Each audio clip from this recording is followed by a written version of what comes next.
안녕하세요. DXOS의 서지훈입니다.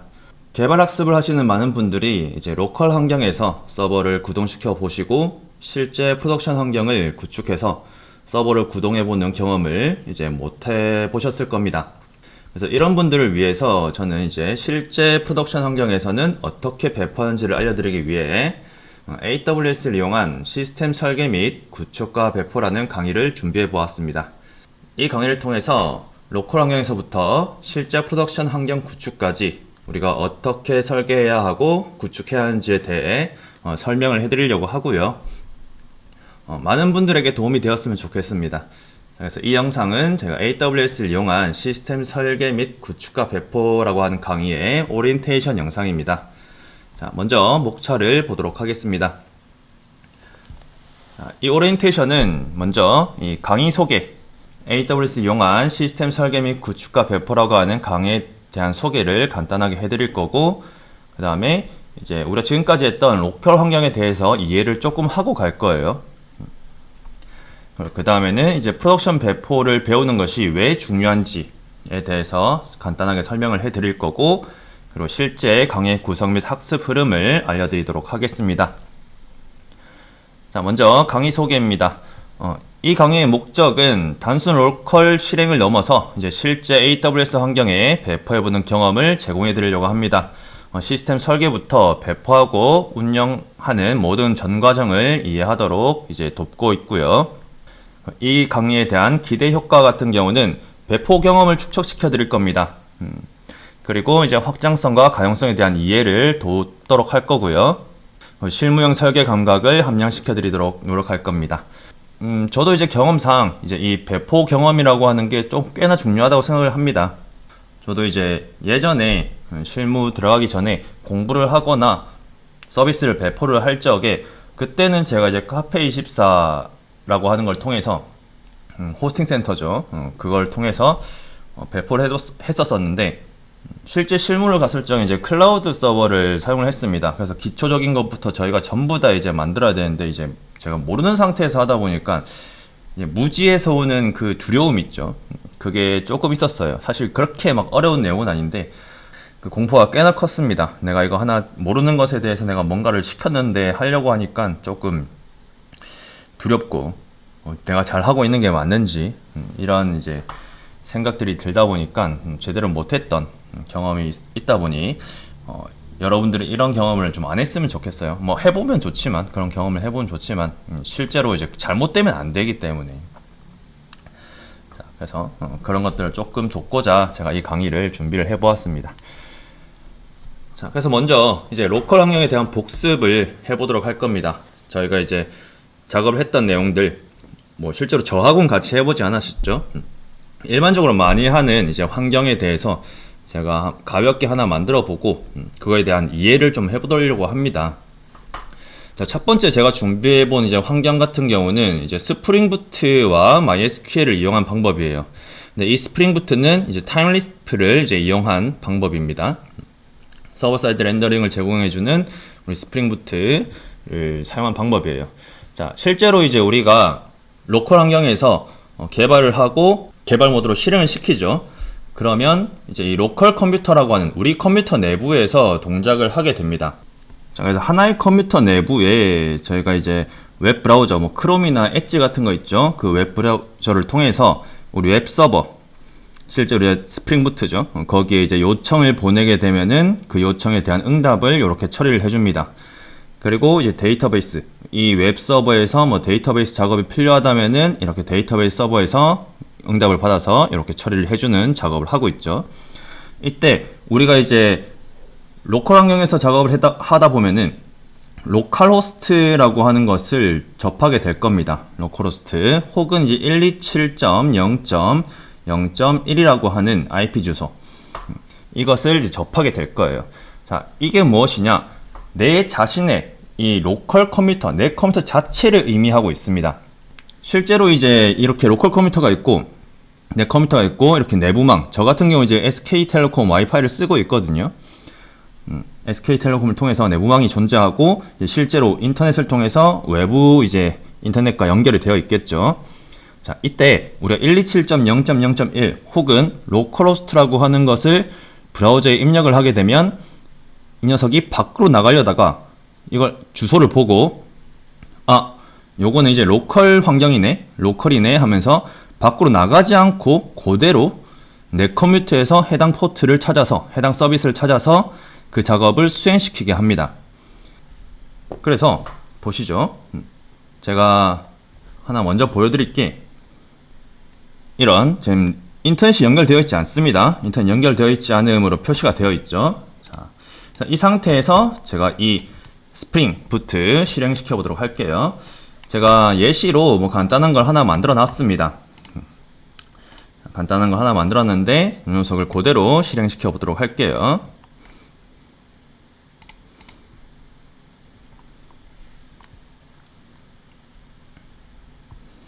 자, 그럼 이렇게 실행이 되고 있고요.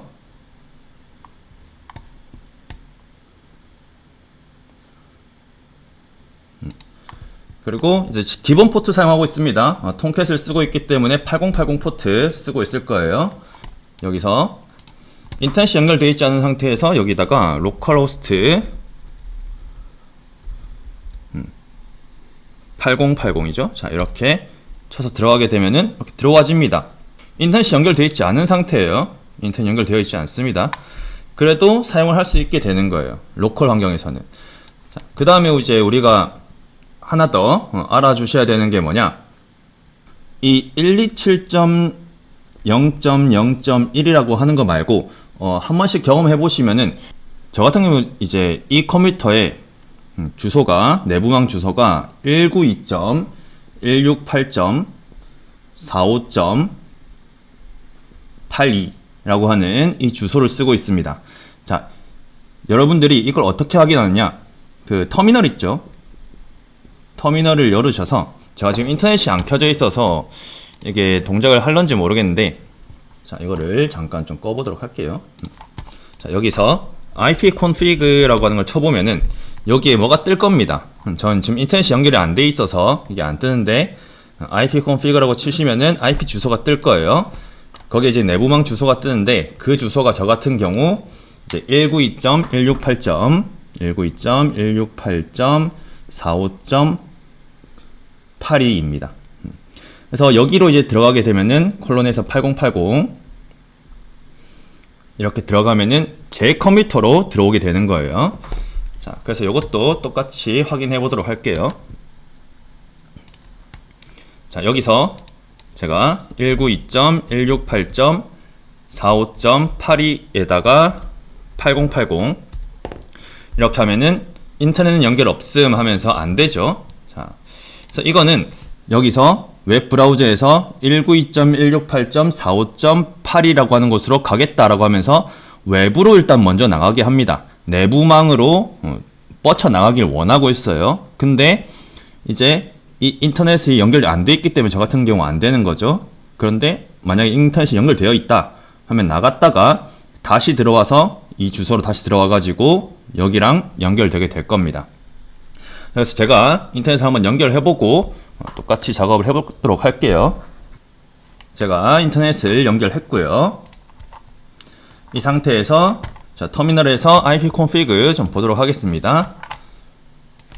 자, 다시 클리어 한번 하고, 클리어 안 되는군요. ipconfig 한번 쳐서 보면은 이렇게 192.168.45.8이라고 하는 이 IP4 주소, 이더넷 있죠? 이렇게 연결됩니다. 이 상태에서 여기서 다시 들어가 보면은 이런 식으로 들어가지게 되죠. 이 경우는 지금 외부로 먼저 나갔다가, 내부망에서 나갔다가 이 내부망에서 다시 내부망 주소네 하면서 그 주소로 다시 차고 들어오는 이 형태를 띠고 있어요. 이렇게 잡혀 있는 거고요. 그 다음에 이제 실제로 이제 다른 작업들 좀 많이 해야 되는데, 외부로 이제 나가게 만들려면은 여기에 이제 저 같은 경우 몇 가지 이제 네트워크 작업을 해야 돼서 그것은 이제 따로 보여드릴 수는 없고요. 자, 여기서 외부로 나가게 해가지고 다시 들어오게 하는 방법, 이 방법도 존재합니다. 이때는 이제 퍼블릭 IP라고 하는 걸 통해서 우리가 작업을 해줘야 돼요. 이 퍼블릭 IP 주소를 이제 확인하는 방법 같은 경우는 제가 여기서 한번 검색을 해보도록 하겠습니다. 네이버로 들어와서 여기 IP 주소 확인 같은 이제 검색을 하게 되면 이렇게 주소가 나오죠. 이제 여기서는 이제 110.13.248.191이라고 하는 내 퍼블릭 IP가 나타납니다. 저 같은 경우 이제 SKT에 사용하는 이제 와이파이를 쓰고 있기 때문에 실제로 이 110 뭐시기 하는 퍼블릭 IP 있죠? 여기에다가 우리 내부망이 이렇게 존재하게 됩니다. 이 내부망이 존재하고 그 안에 제가 이제 이 사무실에 컴퓨터가 여러 대가 있거든요. 그 각각의 여러 대 중에 제 컴퓨터가 이제 192.168.45.8이라고 하는 주소를 가지고 있는 거예요. 이 내부망에서 구분할 수 있는 이 주소를 가지고 있는 겁니다. 그리고 이제 실제로 얘가 가지고 있고요. 여기서 이제 로컬호스트를 치게 되면은 내 컴퓨터다 라고 이제 인식을 하는 겁니다. 단순히 이제 타임랩을 이용한 방법을 쓰게 되면은 화면 요청도 우리 이 스프링에다가 호출하게 될 거고, 다른 작업들, 뭐 로그인이나 회원가입 같은 이런 작업들도 이 웹서버로 호출을 하게 될 거예요. 다른 방법, 이제 프론트하고 백이 이제 나눠져 있는 상태에 뭐 흔히 이제 많이 사용하는 게 리액트 JS와 이제 스프링 부트 혹은 노드 익스프레스 이런 것들이 있죠. 이런 것들을 사용하는 방법들을 좀 보면은 실제로 이제 최종 사용자 같은 경우는 이 웹브라우저에서 화면을 좀 많이 호출하고 있습니다. 화면을 호출하는 거는 이제 이 리액트 JS에 해당하는 웹서버에 호출을 하게 될 거고, 거기서 요청들이 가게 되겠죠. 뭐 데이터 호출을 위해서 여러 가지 호출을 하게 될 건데 API를 호출할 겁니다. 그때는 우리가 이 웹브라우저에서 WAS로 호출을 하게 돼요. 자, 이것도 제가 간단한 거 보여드리도록 하겠습니다. 요게 지금 REST API 형태, REST API 서버를 구동하고 있는 스프링이고요. 좀 구동을 시켜놓고, 아마 요거 때문에 안 켜질 것 같은데 다시 켜고, 얘도 이제 8080 포트 쓰고 있습니다. 자, 그리고 리액트, 자, 바이트를 이용하고 있고요. 자, 여기서도 제가 실행을 한번 시켜보도록 할게요.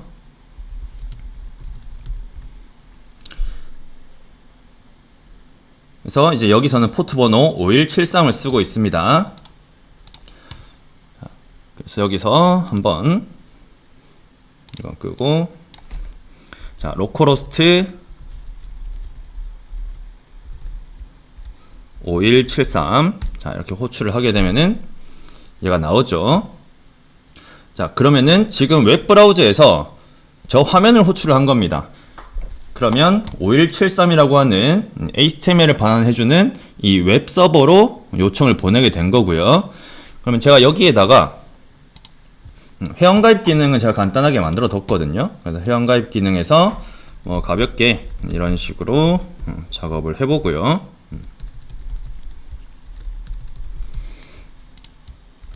개발자 도구도 열어놓겠습니다. 네트워크로 열어두도록 할게요.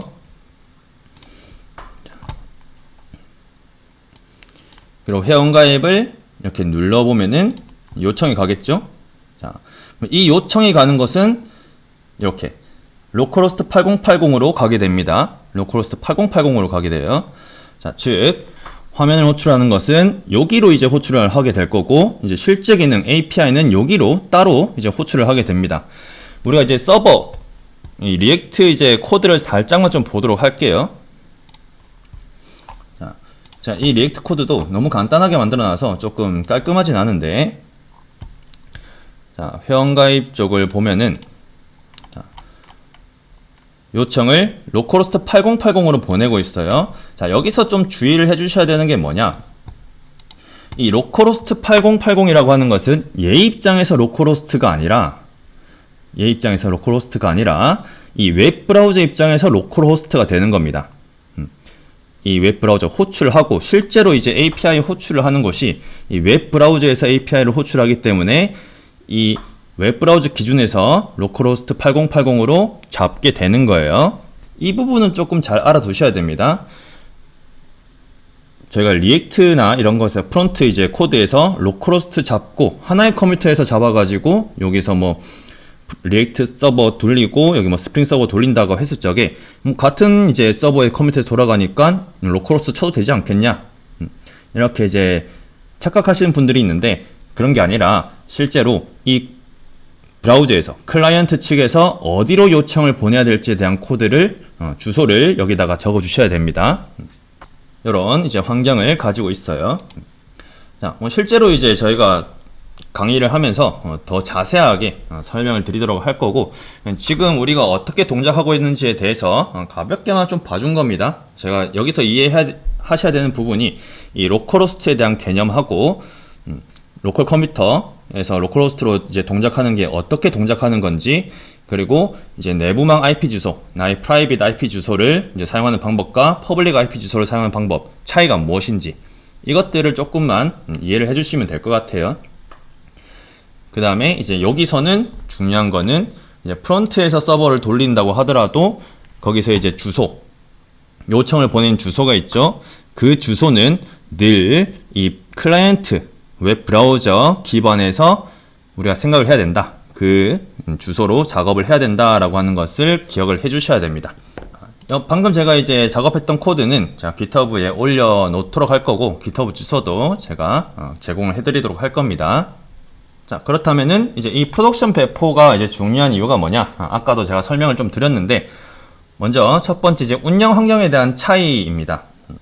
저희가 이제 인프라 구성 차이와 환경 변수와 그에 대한 설정, 그리고 트래픽 패턴이라고 하는 것들을 조금 봐줘야 되는데, 먼저 이제 인프라 구성 차이 같은 경우는 이제 로컬 같은 경우는, 로컬 환경은 우리 하나의 컴퓨터, 하나의 단일 머신으로만 이제 실행이 되는데, 프로덕션 환경 같은 경우는 여러 가지 서버, 그러니까 뭐 웹 서버라든가 우리 뭐 DB 서버라든가 뭐 캐시 서버라든가 아니면 이제 웹 어플리케이션 서버라든가 이런 것들로 이제 분리되어서 복잡한 네트워크 구조를 가져요.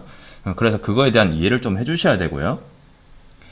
그리고 이제 환경 변수 설정 같은 것들이 있습니다. 이제 로컬에서는 간단한 설정 파일로 이제 우리가 처리를 할 수 있지만은, 실제 서비스는 우리 보안키라든가 인증서, 뭐 로드 밸런서 설정, DNS 설정 등 이제 다양한 이제 환경 변수를 이제 관리를 해줘야 되는데, 그거에 대해서 먼저 작업을 해보는 게 좋고요. 그리고 이제 트래픽 패턴이라고 하는 게 있죠.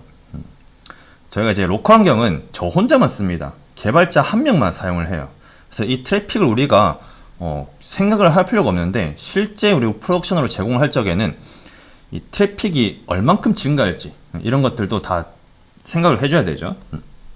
그래서 개발 중에는 우리가 소수의 요청만 처리를 해도 되는데, 이제 프로덕션 환경에서는 이제 동시 접속사 수, 그리고 급증하는 트래픽, 뭐 장애 상황 등 이제 이런 것들을 미리 대비를 해줘야 돼요. 그래서 그런 것들에 대해서 우리가 좀 알아줘야 되고요. 그 다음에 설계 시에 이제 고려 사항들이 좀 있습니다. 그 설계 시에는 이제 보안에 대한 설정들, 확장성에 대한 고려, 그리고 가용성에 대한 고려들, 이런 것들이 들어가게 될 거예요. 그리고 제가 생각하는 가장 중요한 이유죠. 가장 중요한 이유입니다. 실무 경험에 대한 가치입니다. 오프라인에서 강의를 할 적에는 이런 자바나 이런 것들 하죠. 자바나 이런 것들이나 이제 HTML이나 뭐 자바스크립트나 CSS나 이런 작업들을 하는데, 자, 일부러 잘못된 것을 가르쳐줘요. 저희가 이제 제어되는 환경에서, 저희가 제어할 수 있는 그런 환경에서 잘못된 방향으로 먼저 접하게 해봅니다. 그래야지만 나중에 이제 실제로 뭐 개인 프로젝트를 하든 팀 프로젝트를 하든 실무를 가서 하든 그 상황이 발생을 하면 당황하지가 않아요. 그래서 침착하게 그 이슈에 대해서 대응을 할 수가 있습니다. 그래서 여러분들도 배포를 할 적에도 그걸 경험을 해보시길 바라고 있고요. 이제 최적화 감각, 애플리케이션 로그 혹은 이제 모니터링 도구를 통해서 이제 성능 병목들을 이제 찾아내고 이제 리소스 활용을 이제 최적화하는 경험을 가져보는 게 좋아요. 이제 아키텍처 판단력도 꽤나 중요하죠. 자, 이게 제가 좀 제일 많이 당황했던 내용입니다. 가볍게 이제 설명만 드리면은 각 서비스에 맞는 인프라 배포 방식을 선택하고 설계하는 능력을 이제 배양을 시키도록 할 건데, 제가 전에 다니던 실무 이제 환경에서 그